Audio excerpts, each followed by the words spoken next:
Pemirsa Asosiasi Lawyer Muslim Indonesia melaporkan produser film Vina sebelum 7 hari ke Bareskrim Mabes Polri.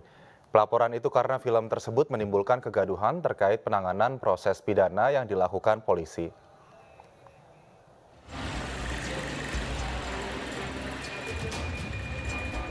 Sejumlah orang yang tergabung dalam Asosiasi Lawyer Muslim Indonesia atau ALMI melaporkan produser dalam film yang berjudul Vina sebelum 7 hari ke Bareskrim Polri.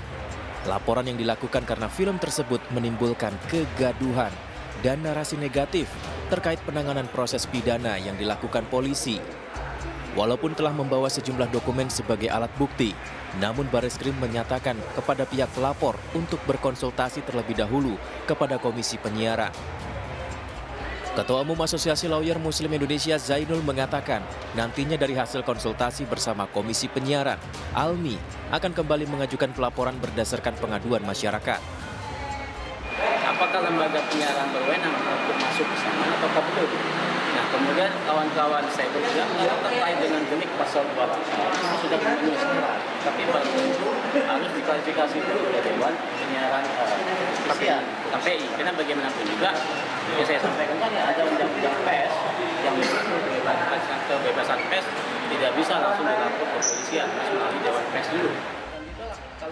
Diharapkan dengan adanya pelaporan ini dapat memperjelas ada atau tidaknya tindak pidana dalam proses pembuatan film tersebut. Dari Jakarta, tim liputan iNews melaporkan. Ya, lalu benarkah film Vina sebelum 7 hari mengganggu penyidikan polisi? Untuk mengulasnya saat ini kita sudah bergabung bersama salah satu pelapor film Vina, ada Zainul Arifin. Pak Zainul Arifin, selamat malam.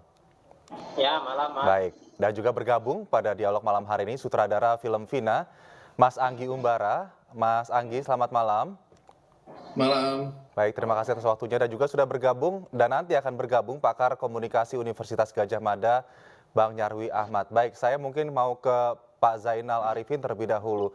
Pak Zainal, bagaimana saat ini perkembangan dari laporan yang Anda ajukan terkait dengan kasus film Vina sebelum 7 hari? Ya, maaf saya lagi di luar, jadi suara kurang clear. Jadi begini, sebetulnya kemarin itu bukan terkait dengan belum melakukan laporan polisi, karena itu baru dumas ya, aduan masyarakat ke Bareskrim terkait dengan dugaan-dugaan yang mungkin diduga ada potensi pidananya. Namun memang kalau dikaji di beberapa peraturan perundang-undangan memang diatur terkait dengan persoalan itu. Nah, namun belum tentu pertama ya kita mengapresiasi karya seni ya, baik itu film, lukisan dan seterusnya. Namun juga kita bertukar simpati ya terhadap almarhum dan keluarga. Namun dalam hal ini kita tidak membicarakan terkait dengan konteks persoalan peristiwa pidananya. Okay. Nah, namun terkait dengan film ini, barang tentu menurut pandangan kami bisa saja kontroversi terkait melihat sudut pandang dalam hal karya seni. Tapi menurut kami film ini sudah membuat suatu kegaduhan di ruang publik sehingga menciptakan suatu narasi yang tidak produktif di kalangan publik, sehingga hal-hal yang bersifat narasi-narasi provokatif, narasi-narasi yang mengajak hal-hal yang menurut hemat kami tidak tepat diubarkan ke dunia publik. Nah, maka dari itu memang kalau dilihat dari substansi berkenaan dengan film ini, menurut hemat kami memang harus ada penjelasan dari lembaga sensor ya, maupun dari Komisi Penyiaran Indonesia. Mengapa? Karena film ini kalau kita lihat ya, kita tonton, ini kan ada adegan-adegan yang menurut kami sangat vulgar kan. Salah satunya umpamanya contoh adegan pemerkosaan dengan kekerasan, yang mana pada saat itu ya mungkin ataupun diduga si almarhum masih di bawah umur. Nah, ini yang tidak layak untuk dipertontonkan. Maka barang tentu ini kawan-kawan di lembaga sensor bisa menjawab itu. Nah, karena memang jika suatu produk film itu berdasarkan pasal 31 Undang-Undang Perfilman, memang diatur kalau itu sudah mengganggu keamanan dan ketertiban masyarakat, maka pemerintah itu memiliki kewenangan untuk mencabut peredaran izinnya. Salah satunya umpamanya yang baru-baru saja bulan Maret itu terkait dengan film yang berjudul Kiblat ya, yang kontroversi sehingga tidak diizinkan beredar. Namun ini kan substansinya sudah beredar, maka penting bagi kami untuk mendapatkan klarifikasi dari teman-teman penyiaran dan lembaga sensor. Namun memang ada hal-hal yang menurut hemat kami yang diatur dari Undang-Undang ITE. Salah satunya pasal 27 ya, yang mengandung pornografi dan porno aksi. Kemudian terkait dengan pasal 28 ayat 2 ya, terkait dengan kegaduhan. Ya, maka barang tentu nanti itu substansi yang lain ya, peristiwa pidana kita tidak proses itu masih berlanjut. Tentu nanti kita memang perlu klarifikasi dari dua lembaga pemerintah itu, Mas. Gitu. Bang Zainul, jadi ada beberapa poin mengganggu penyidikan, membuat kegaduhan, kemudian terkait dengan substansi dari film dan meminta keterangan dari lembaga sensor film. Dan nampaknya ini sudah lolos sensor ya, karena sudah masuk di layar lebar. Saya langsung saja kalau begitu tanpa panjang lebar ke Mas Anggi Umara. Mas Anggi, silakan dijawab mungkin laporan dari Bang Zainul barusan. Ya, saya sih nggak melihat ini sebagai sebuah kegaduhan ya. Kalau Mas Zainal melihat ini sebuah kegaduhan, berarti mungkin kurang menghargai kebebasan berpendapat netizen ya. Karena di sini saya cuma melihat netizen berpendapat dan bereaksi terhadap apa yang terjadi dengan kasus ini gitu ya. Jadi itu hak mereka untuk berpendapat, jangan dirampas hak itu. Dan ini hak kita juga untuk berkarya, untuk membuat film, untuk berkesenian, dan ini hak kita untuk berekspresi juga jangan dirampas gitu kan. Maksudnya kita semua punya hak masing-masing dan perbedaan itu ada dan nggak apa-apa gitu kan, agree aja gitu kan. Dan kalau dilihat film ini membuat kegaduhan sebenarnya sama sekali nggak, justru banyak membawa manfaat dan kebaikan gitu kan. Pertama, ini menjadi wake up call untuk kita semua. Awareness kita kebangun semua gitu kan, bahwa ada bahaya bullying di sini, ada bahaya kenakalan yang menjadi kriminal tingkat tinggi gitu kan. Ada kasus-kasus ini yang merebak di mana-mana tapi belum dituntaskan sampai akhir gitu kan. Nah, di sini wake up call untuk kita semua, untuk semua instansi, untuk masyarakat juga, untuk keluarga juga, untuk menjaga anak-anak kita semua gitu kan. Terus, kalau saya melihat hanya kebaikan yang dibawa dari film ini gitu kan. Jadi untuk keluarga korban juga mereka mendapatkan harapan untuk mendapatkan hak-hak keadilannya gitu kan, mendapatkan kompensasi secara finansial juga, industri perfilman semakin berputar gitu kan, nggak ada yang dirugikan, nggak ada yang sisi negatif yang keluar dari. Walaupun kayak misalnya ada kayak salah tangkap atau narasi negatif apapun, itu ya hak masing-masing individu untuk mengeluarkan pendapat dan opini mereka masing-masing. Nggak boleh kita nggak boleh kita bungkam gitu kan. Ini terkait kemudian bagaimana keterangan dari kebebasan terhadap itu gitu. Ya, bagaimana kemudian ada perampasan hak untuk membuat sebuah film atau untuk membuat film harus dengan izin negara dulu atau apapun instansi yang lain dulu gitu kan.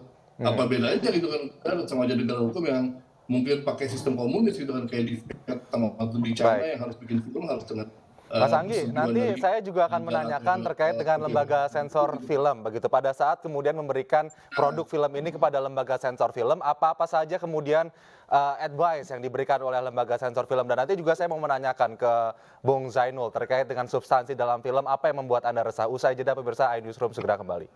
Baik, kembali di iNewsroom, masih bersama saya Aldi Hawari pemirsa, dan kami juga masih bersama dengan Bung Zainul Arifin, pelapor film Vina Sebelum 7 Hari, dan juga bersama dengan sutradara film Vina Sebelum 7 Hari ada Mas Anggi Umbara.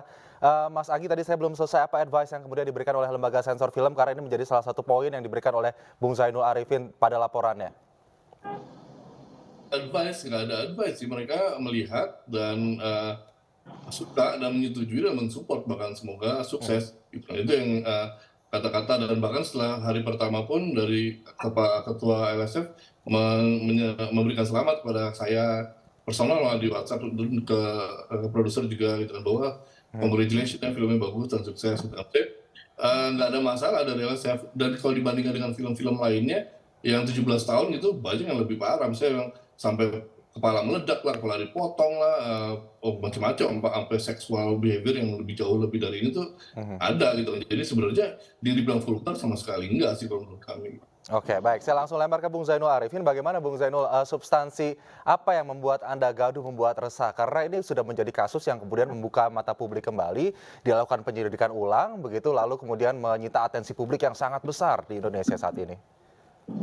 Ya, saya pikir begini ya.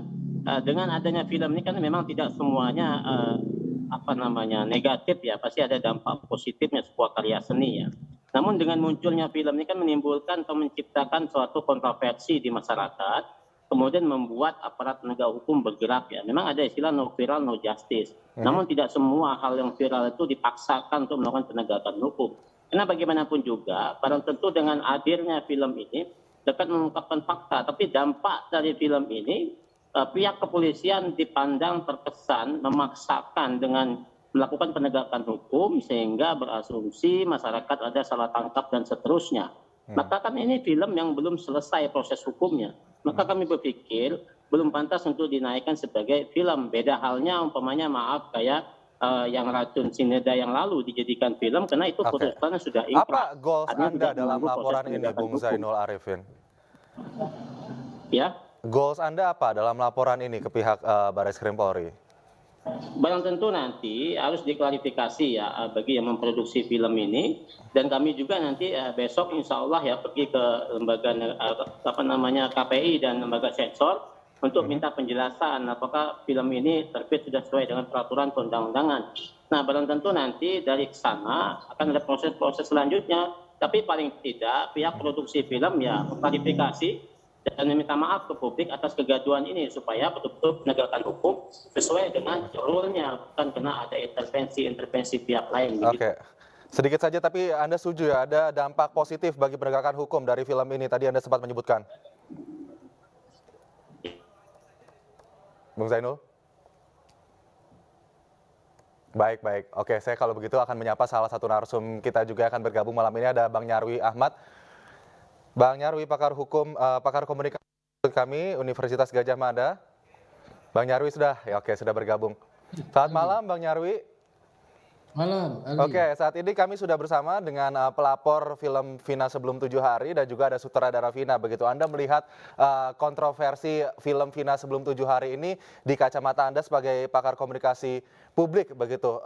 Khususnya pelaporan sutradara, pelaporan film ini ke Barreskrim Polri maksud saya. Yang pertama begini, Bung Aldi ya. Saya lihat kan cara memandang atau menempatkan film itu kan dimensinya banyak ya. Tadi sebenarnya udah disinggung ya sama Bung Zainul, sama Mas Anggi juga gitu ya. Film itu bisa juga dianggap karya seni, itu satu. Film juga bisa dianggap media pembelajaran ya. Film juga dianggap sebagai media komunikasi massa. Baik, Bang Nyarwi